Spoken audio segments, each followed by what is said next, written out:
नमस्कार दोस्तों, स्वागत है आपका हमारे ज्ञान धन चैनल में। आज हम आपको सुनाएंगे नवरात्रि और दशहरे की एक आकर्षित और सरल कहानी, जिसमें जानेंगे माँ दुर्गा के 10वें दिवस व्रत के महत्व और दशहरे का रहस्य। तो चलिए शुरू करते हैं। और हाँ, वीडियो को लाइक और शेयर करना ना भूलें। बहुत समय पहले की बात है, भारत के एक सुंदर गांव में एक धर्मपरायण और साधारण परिवार रहता था। गांव में हर साल नवरात्रि का उत्साह बड़े धूमधाम से मनाया जाता था। इस गांव में लोग मां दुर्गा के 9 रूपों की भक्ति करते और हर दिन व्रत रखते। इस गांव में एक नन्हा बच्चा अर्पित अपनी दादी के साथ रहता था। अर्पित हमेशा से ही माँ दुर्गा की कथाएं सुनने में बहुत रुचि रखता था। उसकी दादी उसे हर दिन देवी देवताओं की कहानियाँ सुनाती थी। नवरात्रि का समय आते ही दादी अर्पित को समझाने लगी, बेटा, नवरात्रि के पहले दिन से हम माँ दुर्गा की पूजा करना शुरू करते हैं। पहले दिन माँ शैलपुत्री का दिन होता है। अर्पित ने उत्साहपूर्वक पूछा, दादी, माँ शैलपुत्री कौन है और उनका व्रत क्यों महत्वपूर्ण है? दादी ने मुस्कुराते हुए कहा, शैलपुत्री माँ पर्वत की पुत्री हैं। ये हमें स्थिरता और धैर्य का पाठ पढ़ाती हैं। इस दिन व्रत रखने से व्यक्ति की मानसिक शक्ति और साहस बढ़ता है। अर्पित ने सोचा, धैर्य और साहस यह तो मुझे भी चाहिए। दादी ने आगे बताया, दूसरे दिन माँ ब्रह्मचारिणी का व्रत होता है। यह रूप हमें संयम, ज्ञान और तपस्या का महत्व सिखाती हैं। जो ब्रह्मचारिणी का व्रत करते हैं उनका मन शांत और स्थिर रहता है। अर्पित ने हर दिन माँ दुर्गा के एक नए रूप के बारे में जाना। तीसरे दिन माँ चंद्रघंटा का व्रत, चौथे दिन माँ कुष्मांडा का व्रत, 5वें दिन माँ स्कंद माता का व्रत। हर रूप की अपनी विशेषता और महत्व था। दादी ने समझाया, छठे दिन माँ कात्यायनी का व्रत करने से दुष्ट शक्तियों का नाश होता है। 7वें दिन माँ कालरात्रि का व्रत रखने से डर और भय दूर होते हैं। 8वें दिन माँ महागौरी का व्रत रखने से व्यक्ति शुद्ध और पवित्र बनता है। 9वें दिन माँ सिद्धिदात्री का व्रत रखने से सभी इच्छाएं पूर्ण होती हैं।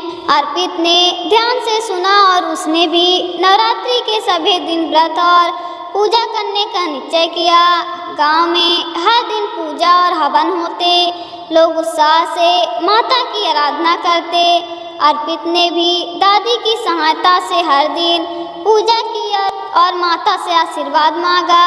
10वें दिन यानी दशहरा का दिन था। पूरे गांव में खुशी का माहौल था। लोग रावण दहन की तैयारी कर रहे थे। दादी ने अर्पित को बताया, बेटा, दशहरा बुराई पर अच्छाई की जीत का प्रतीक है। रावण का दहन इस बात को दर्शाता है कि ईमानदारी, धर्म और सत्य की हमेशा जीत होती है। अर्पित ने बड़े गौर से रावण दहन के दृश्य को देखा। उसने सोचा, क्या सच में बुराई कभी जीत नहीं सकती? दादी ने प्यार से कहा, बेटा, कभी कभी बुराई दिखती है कि वह सफल है, लेकिन अंत में धैर्य और सत्य हमेशा विजयी होते हैं। यही हमें नवरात्रि और दशहरा की कहानी सिखाते हैं। अर्पित ने यह तय किया कि वह भी जीवन में हमेशा सत्य और धर्म के मार्ग पर चलेगा।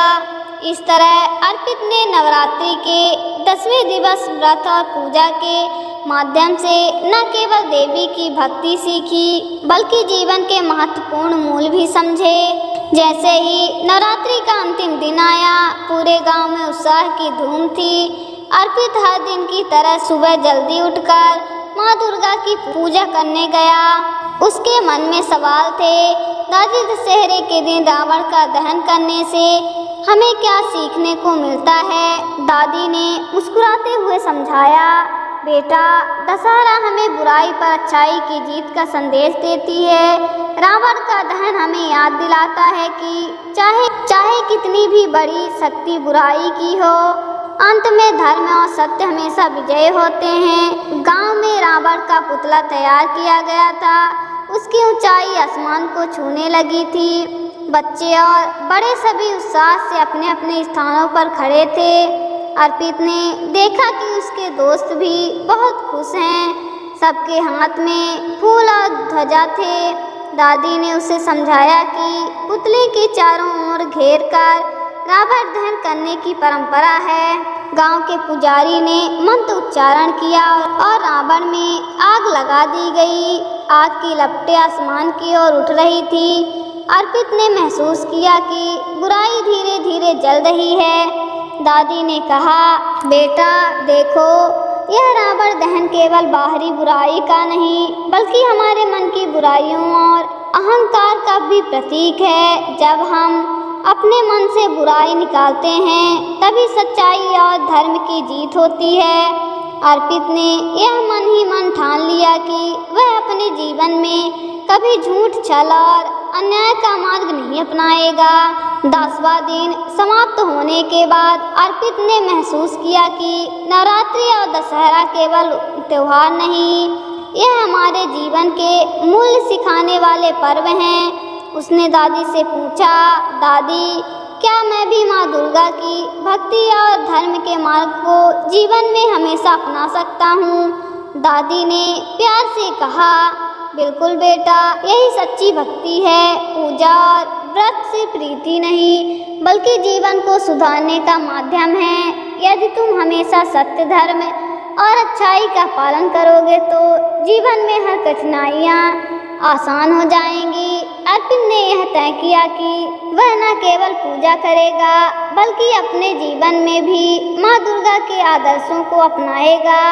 उसने देखा कि हर दिन की शक्ति, हर व्रत और दशहरे का उत्साह उसे मजबूत, संयमी और समझदार बना रहा है। दशहरे के दिन पूरे गांव में खुशियों की लहर थी। बच्चे खेल रहे थे, महिलाएं रंग बिरंगे कपड़े पहनी थी और पुरुष पारंपरिक वेशभूषा में। लोग मिठाइयाँ बांट रहे थे और देवी देवताओं के भजन गाए जा रहे थे।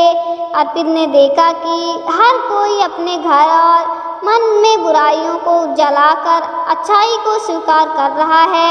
यह दृश्य उसे बहुत भाया। उसने सोचा, सचमुच नवरात्रि और दशहरा हमें सिखाते हैं कि अच्छाई की शक्ति कितनी बड़ी है।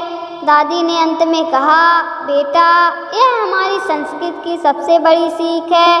जब हम अच्छाई और सत्य को अपनाते हैं तो जीवन में कभी डर और अंधकार नहीं होता। दोस्तों, आपने देखा कि नवरात्रि और दशहरा केवल त्योहार नहीं बल्कि जीवन की सबसे बड़ी शिक्षाएं हैं। माँ दुर्गा की भक्ति, व्रत और रावण दहन हमें सिखाता है कि सत्य और धर्म की हमेशा जीत होती है। अगर आपको यह कहानी पसंद आई हो तो वीडियो को लाइक और शेयर करें और हमारे चैनल को सब्सक्राइब करना ना भूलें। धन्यवाद। मिलते हैं फिर नई वीडियो के साथ।